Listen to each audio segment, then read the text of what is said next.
जय श्री राम। मुंबई की रहने वाली मुस्लिम लड़की जो प्रयागराज के महाकुंभ मेले में पहुंची, यहाँ पर मुसलमानों की एंट्री नहीं होगी। ऐसा मैंने सुना था कि मुसलमान अलाउड नहीं है यहाँ पर। फिर योगी जी की दूसरी वीडियो देखी, उन्होंने बोला कि यहाँ पर कुंभ में हर कोई आ सकता है। आपको नहीं लगता है देख के आपको लोग गालियां देंगे कि भाई यहाँ पे फतवा जारी कर दिया जाएगा? जारी हो चुके हैं मुझ पे। देखिए, हिजाब इसलिए पहना क्योंकि पता है बहुत ठंडी है और भगवा तो हमारी आन बान शान है। मुस्लिम समाज से फिर भी सनातन धर्म को लेकर इतना प्रेम कैसे है? क्योंकि इसका रीजन है, मैं बचपन से एक हिंदू एरिया में पली बड़ी हूँ, तो मैंने अजान से पहले भजन सुना है, राम आएंगे तो अंगना सजाऊंगी। ये फेमस होने के लिए इस तरीके का जरिया अपनाते हैं। अयोध्या भी गई थी ना मैं, बहुत, मैं क्या करोड़पति बन गई, अंबानी बन गई। प्रधानमंत्री के फेस के नजरिए से देखती हूँ। आप चाहती है कि योगी जी को प्रधानमंत्री बना दिया जाए? जी बिल्कुल, क्योंकि वो उत्तर प्रदेश में दंगा फसाद रुका है, गुंडे मवाली खत्म हुआ है, और जो रेपिस्ट माइंडसेट वाले जो लड़कियों को छेड़ते हैं वो यहाँ पर खत्म हुआ है। तो हम चाहते हैं कि पूरे भारत से ये चीज खत्म हो जाए। वो ताबड़तोड़ एक्शन लेते हैं ना, उनको पता चला कि यहाँ पर ये चीजें हुई है, बुलडोजर खड़ा हो जाता, पुलिस प्रशासन तैयार रहती है। हेलो फ्रेंड्स, मैं हूँ आरजू और भारत न्यूज़ की एक और रिएक्शन वीडियो में आपका स्वागत है। तो आज हम बात कर रहे हैं कुंभ के मेले में आई एक मुस्लिम लड़की के साथ। जैसा कि हम सब जानते हैं कि यूपी के प्रयागराज में जो कुंभ का मेला लगा हुआ है वो 13 जनवरी से 26 फरवरी तक लगेगा। तो ये जो कुंभ का मेला है वो सनातन धर्म का सबसे बड़ा मेला है।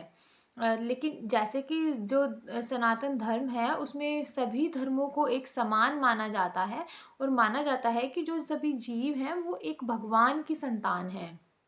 तो इस कुंभ के मेले में सिर्फ हिंदू ही नहीं बल्कि कोई भी इंसान जो भगवान को मानता है, जो भगवान में विश्वास रखता है, जो हिंदू धर्म को मानता है, वो कोई भी आ सकता है, कोई भी इसमें शामिल हो सकता है।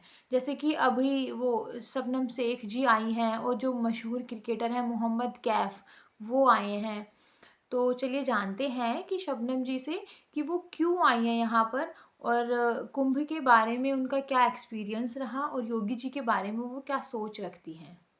चलिए जानते हैं। बात आपको और आपके सभी दर्शकों को सीताराम, जय श्री राम। क्या नाम हुआ आपका? मेरा नाम शबनम शेख है। इससे पहले आप देखा गया कि पैदल मुंबई से अयोध्या तक गई थी। कितने किलोमीटर गई थी आप? 1400 किलोमीटर। 1400 किलोमीटर पैदल चल के गई थी। और दूसरा सफर आपका देखा गया कि आप मुंबई से यहाँ प्रयागराज के कुंभ में आई है। बिल्कुल, ये मेरा दूसरा यात्रा रहेगा, समझ लो। मतलब पैदल तो नहीं किया है, लेकिन मैं ट्रेन से आई हूँ। ये मेरे लिए बहुत बड़ी बात है कि 144 ईयर्स के बाद जो महाकुंभ आता है उसमें मुझे आने का मौका मिला। रामलला जी के बारे में भी मैं यही बोलना चाहूंगी, हमारी जो पीढ़ी है बहुत लकी है कि हमें रामलला जी के दर्शन मिले और मंदिर को देखने मिला। महाकुंभ को लेकर आपके मन में आइडिया कहाँ से है कि मुझे यहाँ आना चाहिए? क्योंकि देखा जा रहा है कि बहुत सारे लोग ये कह रहे थे कि यहाँ पर मुसलमानों की एंट्री नहीं होगी, इस चीज को लेकर मांग कर रहे थे। हालांकि योगी आदित्यनाथ जी बोले कि किसी भी धर्म के लोग भी जो है यहाँ आ सकते हैं। हाँ, पहले तो मुझे भी यही लग रहा था, मैं 13 तारीख को आने वाली थी, लेकिन फिर ऐसा मैंने सुना था कि मुसलमान अलाउड नहीं है यहाँ पर। फिर योगी जी की दूसरी वीडियो देखी, उन्होंने बोला कि यहाँ पर कुंभ में हर कोई आ सकता है, ये कुंभ हम सारे भारतीयों के लिए, लेकिन अच्छे मन से आइए, श्रद्धा के मन से आइए। अगर आप कुछ गलत सोच के आएंगे, गलत विचार लेकर आएंगे तो फिर आपके साथ अच्छा नहीं होगा। तो महाकुंभ आने के बाद आपको कैसा लग रहा है? यहाँ पर जो व्यवस्था किया गया है, खासकर हर जगह पे सुरक्षा को लेकर प्रशासन को लगाया गया है, रहने से लेकर हर जगह मतलब व्यवस्था देखा जा रहा है। हाँ, पुलिस वाले काफी गाइड कर रहे हैं। मैं घूम गई थी कुंभ के मेले के अंदर, अपने दोस्तों के साथ आई हूँ मैं। तो मिल नहीं रहे थे वो लोग, तो पुलिस ने काफी हेल्प किया और खाने रहने का भी कोई इशू नहीं है। मैं यहाँ मतलब आने के बाद आप यहाँ पे गुम हो गई थी मेले में? तो पुलिस वाले आपको ढूंढ लिए?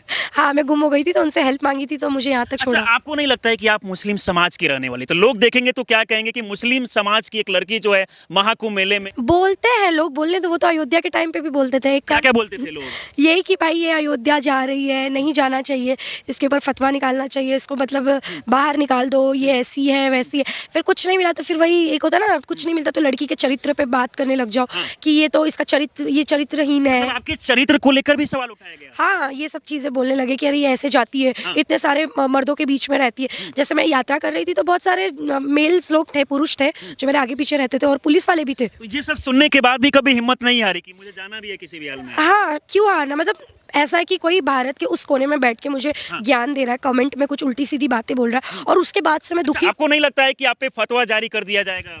जारी हो चुके हैं मुझ पे। अच्छा, इससे पहले जारी हुआ है? बहुत। कब जारी हुआ था? जब मैं अयोध्या गई थी तब हुआ था, और कुछ बड़े बड़े मौलाना थे, मेरे पर बहुत टिप्पणी कर रहे थे, टीपा टिप्पणी। लेकिन न्यूज़ में मैंने कुछ वीडियोस देखे थे, कुछ महिलाएं थी जो मेरे सपोर्ट में बोल रही थी, बहुत अच्छा लगा। महिलाएं आपकी सपोर्ट में की? हाँ, क्योंकि वो न्यूज़ में बैठ के कुछ भी मेरे बॉडी को लेके, मेरे चरित्र को लेके कुछ भी बकवास किए जा रहे थे, जबकि मैं धर्म के काम पे निकली हुई थी, राम जी की यात्रा में थी। तो उनको इतना भी मैनर्स नहीं है कि किसी लड़की को इस तरीके से नहीं बुली करना चाहिए। तो ये सब फेस किया है मैंने। यहाँ पर आई हूँ मैं, मेरे गुरु जी है परमहंस जी, उनके पास रुकी हुई हूँ। मैंने बोला जैसे ही मैं यहाँ पर आई, पहले थोड़ी चिंता में थी कि मैं कहाँ रहूँगी, कहाँ खाऊंगी, कहाँ मतलब स्टे करूँगी, फिर यहाँ पर पैदल ही चलना है ऐसे करके, कहाँ रुकना है, कुछ आइडिया नहीं था, पहली बार आई। कुछ आइडिया नहीं था, लेकिन यहाँ आने के बाद सब कुछ अच्छा है। तो क्या यहाँ संगम में जाके डुबकी भी लगाएगी आप? हाँ, डुबकी लगाऊंगी कल। अभी आज का पहला दिन है तो अभी तक मैं कुछ कर नहीं पाई। तो संगम में जाके डुबकी भी लगाएगी? जी बिल्कुल, डुबकी लगाऊंगी। आप आइए, अपने तन और मन को क्लीन कीजिए और नई शुरुआत कीजिए। अच्छा, तो अभी भी आपके समाज के लोग आपका विरोध करते हैं, क्योंकि देखा जा रहा है कि आप भगवा कलर का ये शॉल पहनी हुई है, हिजाब भी पहनी हुई है आप। देखिए, हिजाब इसलिए पहना है क्योंकि पता है बहुत ठंडी है। मैंने हेडफोन भी लगाया कान में क्योंकि ठंडी बहुत है यहाँ पर, मेरा गला खराब हो जाता है। और भगवा तो हमारी आन बान शान है। हमारे साध्वी संत महंत गुरु जी का ये चोला है, राम जी ने धारण वो हमेशा पहनती है? हाँ, हमेशा। तो आप मुस्लिम समाज से फिर भी सनातन धर्म को लेकर इतना प्रेम कैसे है? बचपन से है। बचपन से ही मानती है? बचपन से मानती हूँ। अच्छा। क्योंकि इसका रीज़न है, मैं बचपन से एक हिंदू एरिया में पली बड़ी हूँ, तो मैंने भजन से पहले अजान से पहले भजन सुना है। तो इसी कारण मैंने बहुत बहुत नज़दीक से कल्चर को देखा है, हिंदुइज्म को, इसलिए। बहुत सारे लोग आपको देखकर ये भी कहते हैं कि ये फेमस होने के लिए इस तरीके का जरिया अपनाती है, सोशल मीडिया पर फेमस होने के लिए। अयोध्या भी गई थी ना मैं, बहुत। मैं क्या करोड़पति बन गई, अंबानी बन गई मैं। अंबानी के बगल में घर तो नहीं ले लिया मैंने। कहाँ फेमस होना क्या है भाई? अब सोशल मीडिया का ज़माना है। पहले भी मैं मानती थी, मैं बोली बचपन से मानती हूँ। उस टाइम पे इतना फ़ोन नहीं था, लोग अपनी चीज़ें नहीं डाल सकते थे। अब अभी है हमारे पास ऑप्शन फोटो डालने का, वीडियो डालने का। अगर मैं कोई कुछ कर रही हूँ, अपनी चीज़ लोगों से शेयर कर रही हूँ, तो क्या गलत है? योगी आदित्यनाथ जी, जैसे कि देखा गया महाकुंभ स्टार्ट होने से पहले लगातार आके निरीक्षण करना, जगह जगह पे देखना कि कैसी तैयारियां हुआ, उनको उनके कार्य को देखकर आप क्या कहना चाहिए? सल्यूट है। मतलब इतने बड़े बड़े कार्य उनके नेतृत्व में हो रहे हैं। अगर इनके अलावा कोई दूसरी सरकार होती तो इतने अच्छे तरीके से तो ये कार्य नहीं हो पाता। कोई भी विपक्ष की बता रही हूँ, जो विपक्ष में है, अगर वो होते सत्ता में तो शायद जो राम मंदिर का इतने अच्छे तरीके से कार्य हुआ वो सफल नहीं हो पाता। मतलब हो जाता, लेकिन विपक्ष के नेता तो ये कह रहे हैं कि भाई महाकुंभ मेले से क्या फायदा होने वाला है, यहाँ पर बस बहुत सारे साधु संत महात्मा आए हैं, लोगों को बेरोजगारी का समस्या काफी ज्यादा है, लोगों को रोजगार नहीं मिला, ऐसे आरोप लगा रहे हैं। देखिए, मैं एक ही बोलूंगी कि यहाँ पर लोग रेडी लगा रहे हैं, उनका भी तो रोजगार हो रहा है ना। देश विदेश से लोग यहाँ आ रहे हैं, तो भाई आ रहे तो फ्री में तो आएंगे नहीं, खर्चा करेंगे ना, आ रहे खाएंगे रहेंगे यहाँ पर। फिर विदेश से भी लोग आ रहा है, बाहर से भी पैसा भारत में आ रहा है। पैसा तो ठीक है, लेकिन हमारी संस्कृति भी तो बाहर जा रही है ना, हमारा जो कल्चर है वो बाहर जा रहा है। विपक्ष को एक बहाना चाहिए। उनकी जब सरकार होती है वो कुछ अच्छा काम तो कर नहीं सकते, लेकिन जो दूसरे लोग हैं जो कर रहे हैं, योगी जी, तो उनको गिराने का काम अच्छा कर लेते हैं। योगी जी को गिराने का काम आपको नहीं लगता है कि योगी जी हिंदू मुस्लिम करते हैं? लोग कहते हैं कि मुस्लिमों पर ज्यादा बुलडोजर चलाते हैं।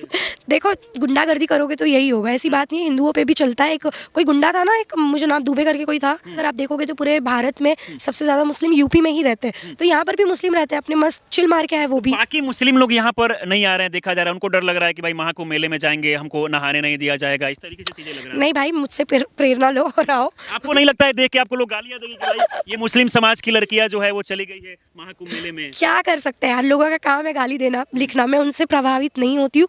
मैं जो सोच के आती हूँ, जो मेरा कार्य मैं करती हूँ। जैसे इक्वालिटी ये है कि अभी जैसे यहाँ पर कुछ भी सनातन धर्म में कोई भी प्रोग्राम होता है, त्यौहार होता है, तो लड़का लड़की, महिला पुरुष सब साथ में मिलकर कार्य करते हैं। और यहाँ पर देखो, मैं आज खड़ी हूँ यहाँ पर, क्यों? क्योंकि यहाँ पर महिलाएं भी है। मैं भी उधर घाट पर गई थी, वहाँ पर महिलाएं भी मिली। लेकिन हमारे इसमें कुछ भी होता है तो वहाँ पर सारे पुरुष ही पुरुष दिखते हैं, तो वहाँ पर कंफर्टेबल फील नहीं होता है। तो जैसे हमने शबनम जी से बात करी और पता चला कि वो पहले भी मुंबई से अयोध्या आ चुकी हैं, 1400 किलोमीटर, वो भी पैदल चलकर। तो ऐसा उन्होंने सिर्फ सनातन धर्म के प्रति अपने भक्ति भाव के कारण किया है। और अब फिर से 144 साल बाद वो कुंभ में शामिल होने के लिए आई है। मुस्लिम होने के कारण उनके जो धर्म के लोग थे, उन्होंने उनके खिलाफ फतवा जारी भी किया था कि वो एक मुस्लिम होकर हिंदुइज्म को सपोर्ट क्यों कर रही है और सनातन धर्म को क्यों मानती हैं। जो क्रिकेटर है, एक मशहूर क्रिकेटर है मोहम्मद कैफ, वो भी वहाँ पर आए थे। तो उनको भी लोगों ने बोला था कि भाई इनके स्नान करने से जो गंगा का, कुंभ का पानी है वो अपवित्र हो गया है। तो सबसे पहले उनके लिए ये है कि भाई जो सनातन धर्म है वो इतना छोटा नहीं है कि ऐसा करने से अपवित्र हो जाए। दूसरा, योगी जी ने शुरू में ही बोल दिया था लोगों को कि भाई कोई भी व्यक्ति अगर वो अच्छी मंशा के साथ, अच्छे मन से, पवित्र मन से अगर कुंभ में शामिल होना चाहता है तो वो आ सकता है, चाहे वो किसी भी धर्म का हो। जब विदेशी लोग, दूसरे देश के लोग यहाँ पर आ सकते हैं कुंभ में शामिल होने के लिए, तो अपने देश के क्यों नहीं। बाकी बात करें फैसिलिटीज़ और अरेंजमेंट्स की, तो वो योगी जी ने मतलब बहुत ही अच्छे किए हुए हैं। रहने की, खाने पीने की, स्नान करने की, साफ सफाई, शौचालय की, तो कोई मतलब दिक्कत ही नहीं है लोगों को। बहुत ही अच्छे इंतज़ाम किए हैं। तो शबनम जी के अकॉर्डिंग तो योगी जी एक पीएम फेस बन गए हैं, क्योंकि योगी जी ने यूपी से माफिया, गुंडागर्दी, साफ सफाई और युवा, यहाँ तक कि जो सड़कें हैं, सड़कों की समस्याओं को भी दूर किया है, उन पर भी काम किया है योगी जी ने। अगर वो पीएम बनते हैं इन फ्यूचर, तो वो देश के लिए भी ऐसा ही काम करेंगे। तो सबसे ऊपर तो देखो ह्यूमैनिटी होती है और उसी नज़रिए से सब लोगों को काम करना चाहिए। तो आज के लिए इतना ही। जय हिंद, जय भारत। अगर आप लोगों को वीडियो अच्छी लगती है, पसंद आती है, तो प्लीज़ ज़्यादा से ज़्यादा लाइक्स शेयर कीजिए और चैनल को भी सब्सक्राइब करिए। Thank you.